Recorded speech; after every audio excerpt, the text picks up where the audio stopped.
They tried to create smoke screens in every possible way. And the chief smokescreen artist is Nikolas Ferreira, the liar. You can put it up, Nikolas Ferreira, the liar. Yesterday was the inauguration of the new president and vice president of the Superior Electoral Court. Nunes Marquez took over the presidency of the Superior Electoral Court, and Andre Mendonça became the vice president. Then there was the whole ceremony where all the authorities were present, including the representative of the Chamber of Deputies, Hugo Mota. Davi Alcolumbre was there too, and the atmosphere was a bit tense. Davi Alcolumbre, Lula, the Attorney General, everyone was there.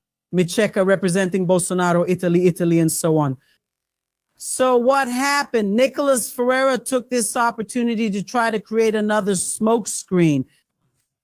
Exactly, so that you don't pay attention to all these situations that are happening, which brings Flavio Bolsonaro closer and closer to this scheme, to the frauds, both with the INSS and Banco Master.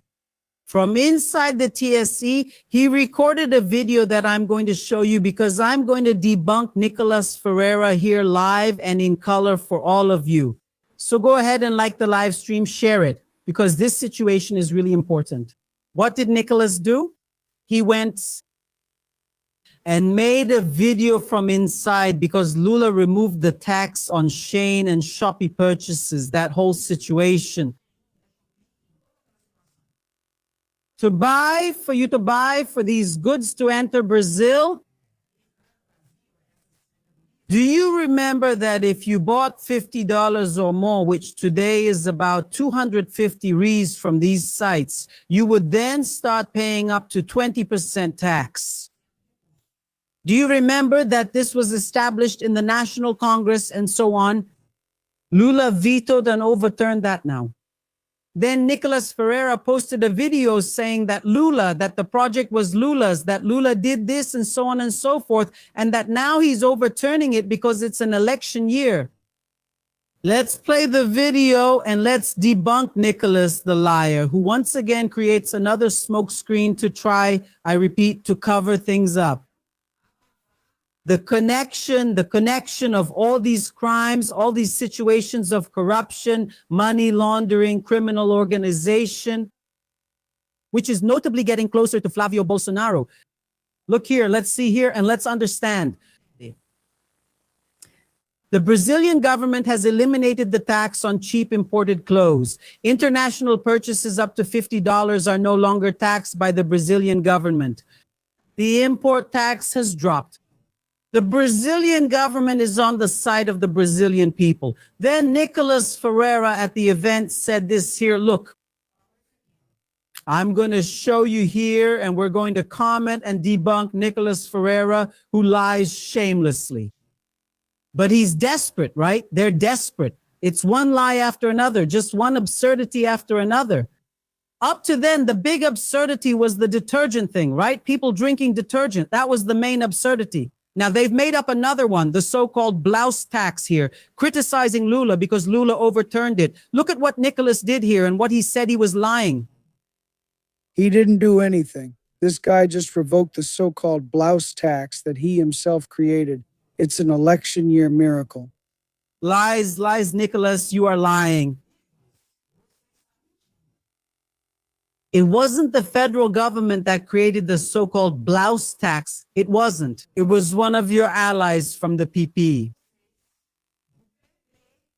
who created the so-called Blouse Tax. Yeah, it's here. I'm going to take Nikolas off the screen here and put the face of the person who created the so-called Blouse Tax. It's here. It was Attila. Melo Lira from the PP from Piauí. ally of whom Andrea, guess who he's allied with? Of Ciro Nogueira, from Ciro Nogueira's party, who is an ally of Flavio Bolsonaro. Attila, what did he do, Attila? Lula sent a bill for the MOVER program. The MOVER was a project that established and that was approved a series of decarbonization rules to avoid the greenhouse effect and reduce pollution from carbon dioxide emissions, mainly from buses and trucks. Then Lula approved this tax incentive law for bus fleets, truck fleets, to avoid carbon dioxide emissions through some measures that should be adopted. In return, what will these companies get? Tax benefits? Lula sent this bill to the National Congress. So what happened then? It was sent, and then a rider was inserted, meaning an amendment added onto the bill. An amendment was added by Attila Lira from the PP party from Piauí, an ally of Flavio Bolsonaro and of Ciro Nogueira. He added an amendment there establishing the so-called tax on cheap imported clothes, imposing an import tax of up to 20% on all purchases made in these stores, right? From Shein and similar stores, to try to protect Brazil's industry and factories. That's what happened. The project isn't Lula's. The project was from the PP, from Attila, which at first even had full support from the PL. Eli. In the beginning, the PL supported it. The taxation of cheap imported clothes, this rider amendment, because what did they want to do? Actually, they tried to hinder the government's mover bill. So that's why they put in this rider. Because if Lula had dug in his heels, Lula wouldn't have approved the mover bill. He wouldn't have. So what did Lula do? Well, I'll see what the National Congress is going to do. If Congress is going to approve it or not. If Congress approves it, I'm not going to fight it, because otherwise everything will fall apart. Lula let it happen. Then it was the day of the vote. I ask you, did Nikolas Ferreira vote against Andrea? I'm asking you. Did Nikolas go there and vote? No. Nikolas didn't vote. Excuse me? Mark names, I'm not Cypria. No, Andrea, but you're lying, Andrea, because here's the thing. I heard the vote was symbolic. It was symbolic, so there were no names that didn't need to be names. That's true. The vote was symbolic, but anyone who wanted a roll call vote could request one. And what happened with Nikolas's vote? He didn't vote. He didn't go there and vote. No. He didn't vote. And I'm not here to lie. Most of the PL, when they realized that this situation would benefit Lula's government, why? Because Lula would collect more tax revenue to invest in health and education, they got together at the last minute and decided to vote against it. And several voted against it, Delegate Belinsky, several, Biakichis, but Nikolas, who's making this video, I'm going to ask you again, did he vote? Didn't he? Did he vote against it, Andrea? No. He abstained. He didn't vote. So like Nikolas lies shamelessly. And look, then you say, Andrea, but the PL was in favor. Later, the PL opposed it. How did that happen? I didn't really get it. At first, the PL was in favor. Why? Because it benefited the people they represent, which are the business owners. Because really, this proposal protects Brazilian industry, Brazilian factories. Why? Because instead of buying from abroad, you will buy from the industry and factories here, generating jobs and income. So at first, the PL was in favor. But when the PL realized that this would benefit Lula's government, why? What would it bring? Economic growth, job creation, and more taxes for the government. The PL decided to vote against it, so much so that one of the main people behind the approval of the Blouse tax was who? Luciano Hang. Luciano Hang. Luciano was there at the National Congress asking the PL, please help us vote in favor to protect our industry, our factory in Brazil, to create jobs and income. Then the PL, since they saw it would benefit Lula and the economy in general, voted against it. But Nikolas Ferreira, who is now criticizing Lula and saying that the proposal is from Lula, is lying. He didn't go and he didn't say no to the Blusinha bill. He didn't say no. He could have gone and voted and said no. He simply didn't vote. And now he's saying that Lula dropped the tax on cheap imported clothes because he wants your vote. And I ask you, what is Nikolas Ferreira trying to achieve with this lie? Nikolas Ferreira, he is doing the environment a disservice, a walking disservice to Brazilian society. Because he has a large reach on social media. And he could use this reach he has on social media to provide informative, educational, and public service content, bringing politics to its highest level.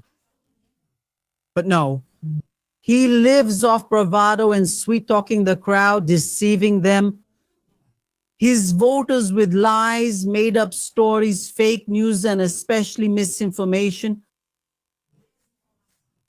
where he takes a part that is true and mixes it with another part that is a lie, blending it all together to make himself look like a good guy, as a champion of morality of Jesus and all that, while his own dirt is being kept hidden. And then this federal congressman is a catastrophe for Brazil. He doesn't need this. He wouldn't need this. But the problem is that he lives off of this. I've said this before and I'll repeat it. The far right in Brazil, without lies, without fake news, without those crazy conspiracy theories where they take dish soap and think it's yogurt and drink it. If it weren't for this situation, the far right wouldn't exist in Brazil. Nikolas Ferreira wouldn't exist in Brazil as a federal deputy. He lives off bravado, lies, and fake news. He will stay here. Are we going to let him continue?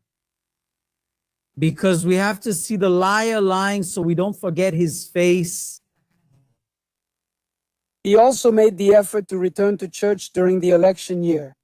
Remember that at the beginning, Yanja said the tax would only apply to the company. They defended it, stood firm, because in the end it was Lula who was doing it. International purchases got pricier, and they had to accept it quietly since Lula was responsible. So in the election year, he revokes the measure that he himself made. He's lying, isn't he?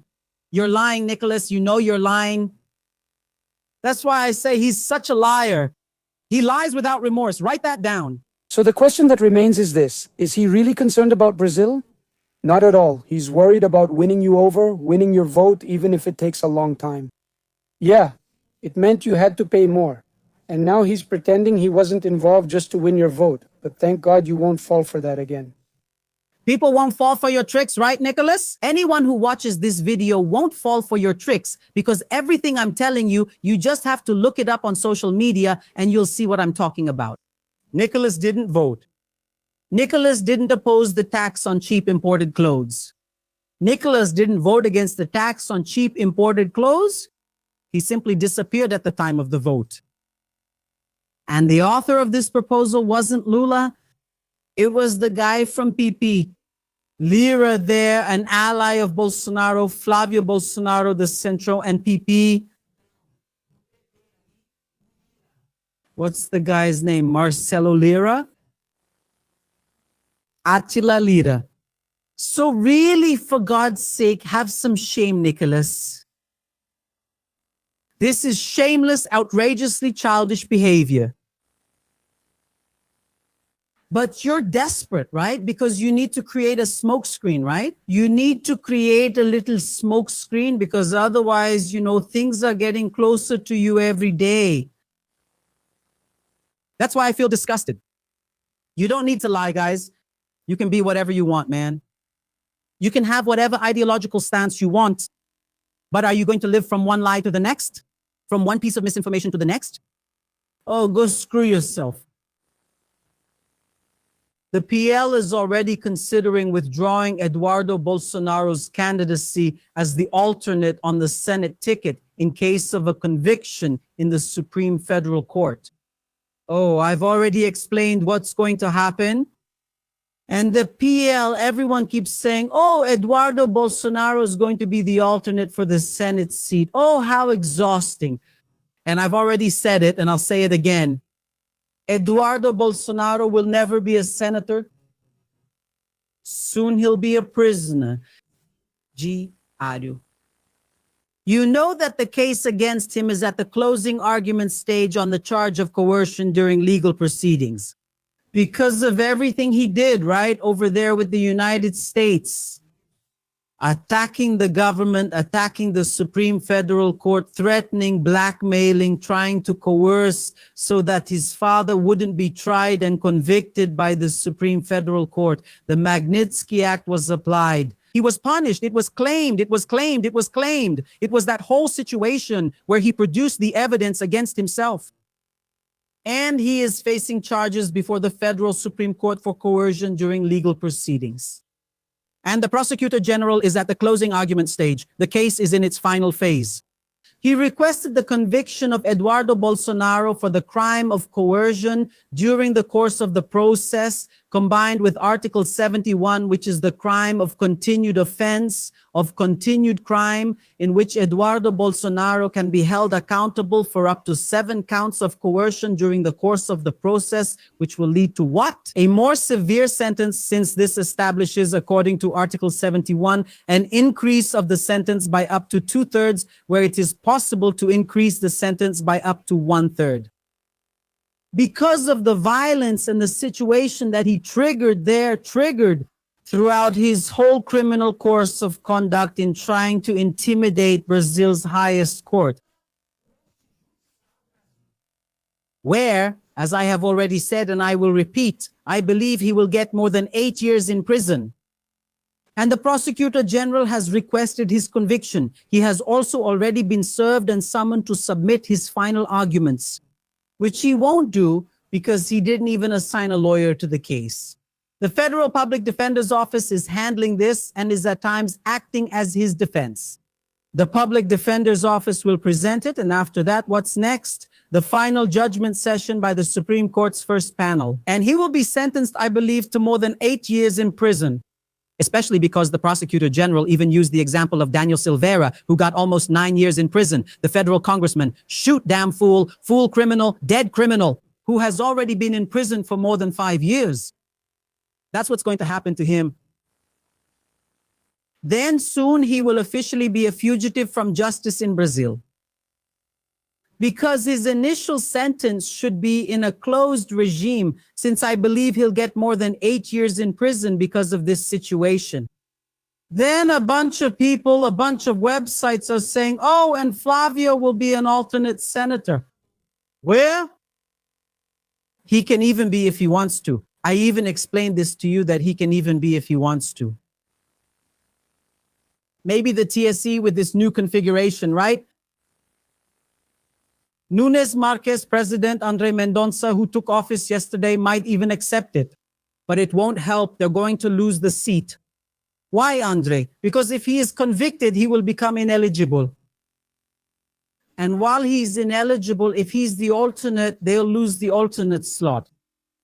So what is the PL already considering? Not even naming him as an alternate. Oh, don't say that. Oh, I had already explained that. You all are getting so predictable. When someone is intellectually very limited, which is a defining characteristic of Bolsonaro supporters, they become so predictable, so, that it even gets boring. Why? Because it's the same insanity, denialism, stupidity, and coup-mongering, so they become predictable. The story gets boring, because they don't innovate in the legal world. They don't innovate in the political world. It's more of the same and not much else. Coup-mongering, denialism, charlatanism, shamelessness, a bunch of lies, crime, So it even gets boring. We're not psychic or anything, but we can even predict the future. Oh my goodness. Oh Jesus, turn on the light. Because these people here, guys, are a disgrace. You guys will have to forgive me. And you know what I find interesting? Look, I'm going to tell you something here. I look at the corporate media these days, how weak they are. No, you all will have to excuse me.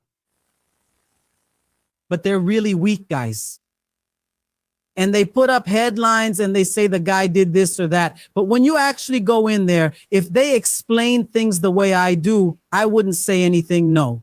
Andrea, you're being arrogant. No, it's not arrogance. No, it's not pride or arrogance. No, it's reality. If they explained it the way I'm explaining it to you, it would be fine. No problem. But when you get there, it's just a pointless conversation with no beginning or end that doesn't go anywhere, doesn't come back, and doesn't lead to anything. Gui. Oh, guys, what a drag this is. Seriously? It's tedious. Isn't it tedious, guys? Here I explain everything properly because I know you all are demanding. Since you all are so demanding, I make an effort to lay everything out in detail. So you often already know what will happen and what the options are within the political and judicial fields. You already see the bigger picture, you already catch on because you start to see ahead and stop being used and manipulated like cattle. Do you know what the main problem is? It's that there are cattle who don't want to. There are cattle that already, no, but seriously, have you ever been to the countryside? Have you ever been to the countryside? There are cattle that need to be herded, otherwise they won't even go or do what they're supposed to do. Sometimes they won't even eat. If you don't herd them to eat, they won't eat at all.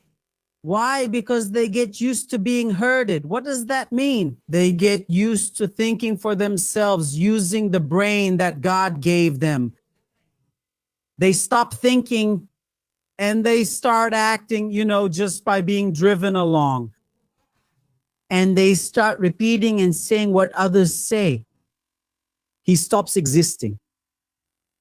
That's what Bolsonarism does to a lot of people. The person stops reasoning, stops seeing things, and the person ceases to exist and becomes a little robot who just repeats, for example, what Nikolas Ferreira just said in this video.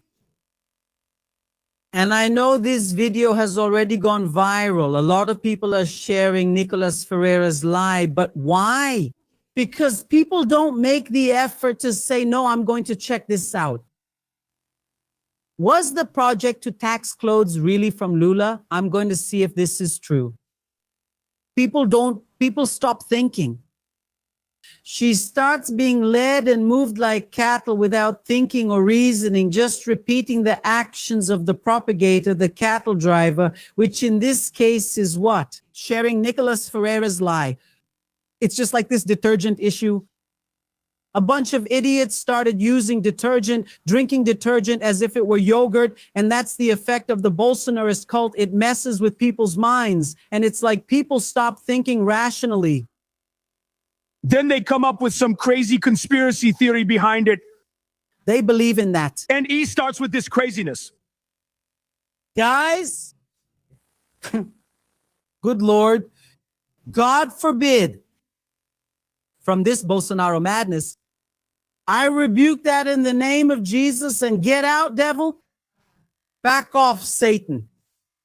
And then in the name of Jesus, Flavio Bolsonaro's marketing guy was getting a monthly allowance from Vorcaro. 650,000 reads Mr. Marcelo Lopez, Flavio Bolsonaro's marketing guy, pocketing money to get influencers on social media to defend Banco Master. That's just another coincidence. Like Ciro Nogueira, president of the Progressive Party, Flavio Bolsonaro's dream running mate, who also received a monthly allowance of 500,000 reais. To defend Banco Master and introduce a constitutional amendment that weakened the central bank and favored Banco Master and Vorcaro.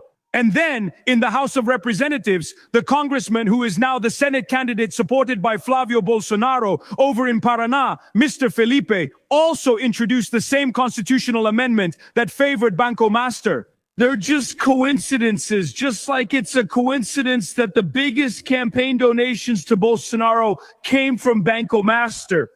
3 million for Bolsonaro, 2 million for Tarcísio de Freitas.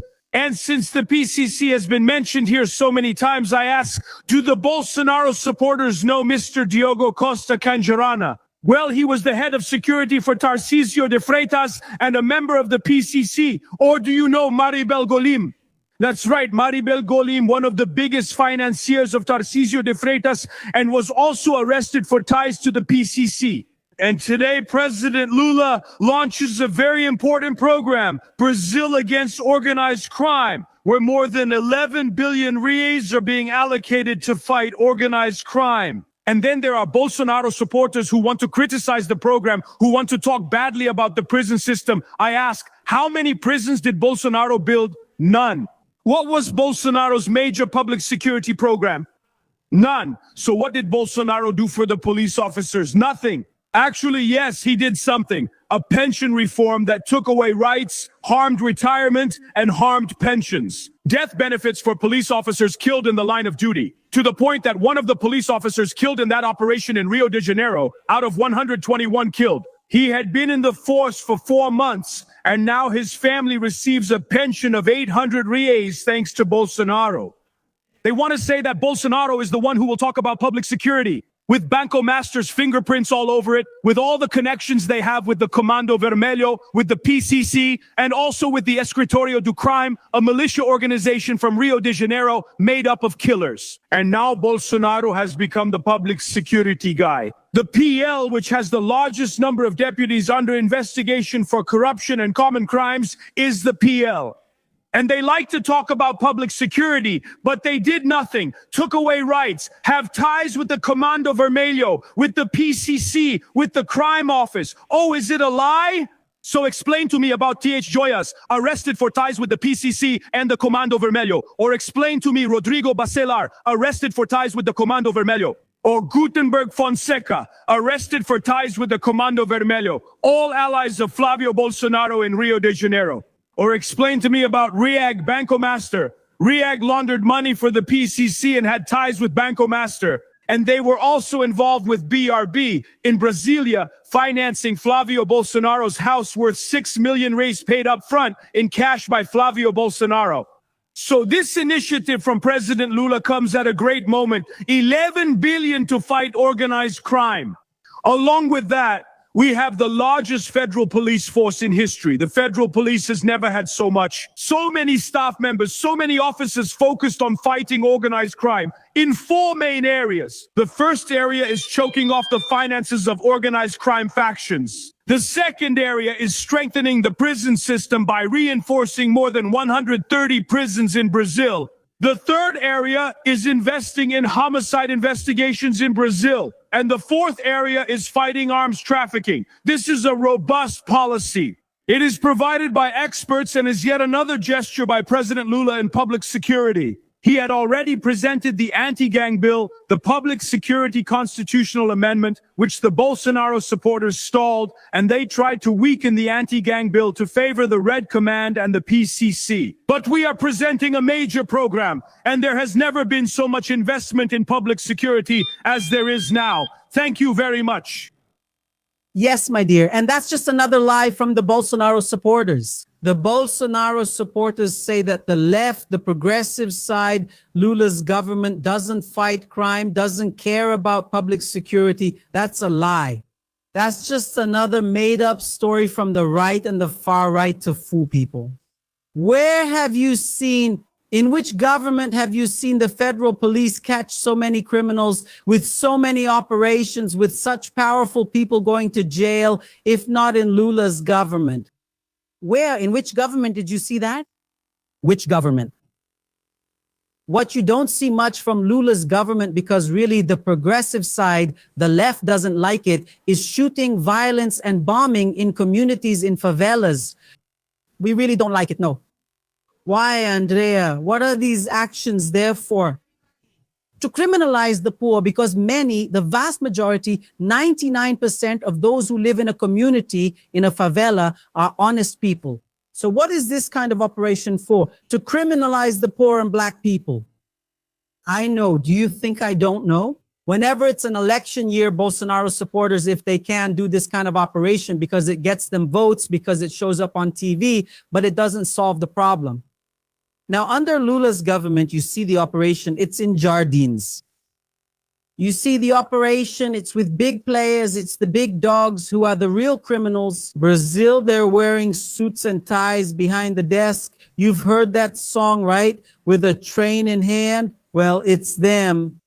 So that's just another lie to say that the left-wing government doesn't pay attention to public safety. When did you ever see Bolsonaro inject 11 billion reais into public safety? When did you ever see operations like these happening during Bolsonaro's government, going after the big fish? And we're talking about thefts, not about a watch, not about a carton of milk at the supermarket. No. We're talking about billions of reais being stolen. Whether it's from retirees, pensioners, or bank clients, that's what we're talking about. We're talking about the elite barons of organized crime in Brazil. When have you ever seen so many federal police operations, if not during Lula's government? You've never seen that, have you? That's another lie, another fabrication. They talk about the left. He's lying. He's lying. He knows what I mean. Yes, the Supreme Court can overturn it. So like the far right wouldn't exist. Guys, if it weren't for these absurdities, all the lies, fake news, conspiracy theories, which seems to have created a kind of collective madness with groups that still go along with it and end up acting like sheep. They don't think for themselves. They're led and do and repeat whatever they're told. All for what? Especially in this environment, notably during elections. Video bravado going viral and a smokescreen. That's why it's so important for me, for you, for both of us to be here. When you like the live stream, YouTube recommends it to more people and we reach more people. For example, this live from Nikolas Ferreira is absurd. It can't succeed. And how can we take this down? By sharing the live stream. Say, look, it's a lie. Nikolas is lying. You see, don't forget to like and comment on this live stream. And join here, look, the channel's WhatsApp group where I always send notifications before the live streams start. And anything that happens, I post there faster. All right, here, look. Links will be in the first comment. Like, comment, and share.